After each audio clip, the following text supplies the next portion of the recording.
আসসালামু আলাইকুম এভরিওয়ান, সবার কি অবস্থা, কেমন আছেন? তো আলহামদুলিল্লাহ আমরা ভালো আছি। তো এই ভিডিওটা হচ্ছে বাংলাদেশে থাকতে করার, আপনাদের বাইরে থাকতে।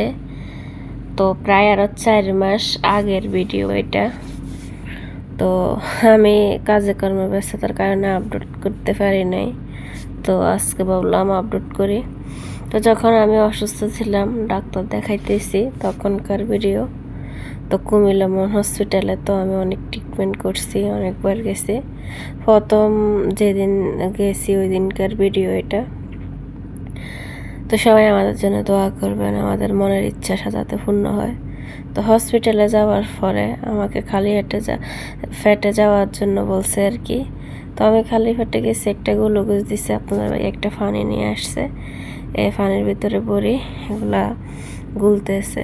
ডাক্তারে বলছে আমার রক্ত প্রস্রাব নিছে, বলতেছে এইগুলা খাওয়ার পরে আবার রক্ত নেবে, আমার প্রস্রাব নেবে।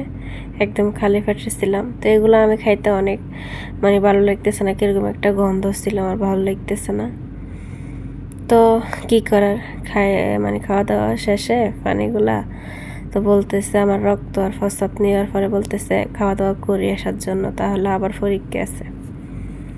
তো আমি খাওয়া দাওয়া একটা হোটেলে আসছি, খাওয়া দাওয়া করলাম আপনাদের ভাইয়া আমি। খাওয়া দাওয়া শেষে এখানে বিল আসছে, বিল টিল দিয়ে তো আবার হোটেলে হসপিটালে যাইতেছি। তো আবারও আমার কিছু পরীক্ষা নিরীক্ষা নিছে। তো আর কি, হসপিটালে গেলে টাকার পরীক্ষা।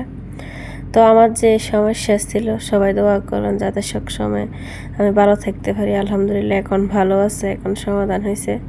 সবাই আমাদের জন্য বেশি বেশি দোয়া করবেন। তো আমরা উপরে আসছি রিপোর্ট নেওয়ার জন্য।